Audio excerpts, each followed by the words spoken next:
আসসালামু আলাইকুম ভিউয়ার্স, আপনাদের সকলকে এ টেস্ট অফ হোমে স্বাগতম। আজকে আমি আপনাদের সাথে গ্রামের একটি সাধারণ শাক রান্নার রেসিপি শেয়ার করব। যে শাকের পাতা, ফুল, ফল সব রান্না করে খাওয়া যায়। শাকটা হচ্ছে সজনে পাতা শাক।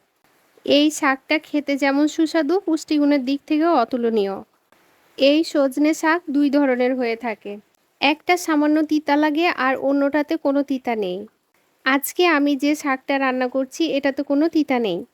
সজনে শাকগুলো আম্মু পাড়ার এক কাকির বাড়ি থেকে নিয়ে এসেছে। শাকগুলোকে বেছে শাকগুলোকে চিকন চিকন করে কাটার জন্য চমুকচুর পাতায় মরিয়ে কেটে নিয়েছি। এরপর শাকগুলোকে সেদ্ধ করার জন্য মাটির পাতিলে সামান্য পানি দিয়ে তাতে অল্প পরিমাণ বেকিং সোডা ও লবণ দিয়ে সেদ্ধ করে নিব। শাক সেদ্ধ হয়ে গেলে বেশি করে পেঁয়াজ, রসুন, শুকনা মরিচ, কাঁচামরিচ দিয়ে শাকটাকে বাগার দিয়ে নিব। আর এই তো রেডি হয়ে গেল সজনে পাতা শাক।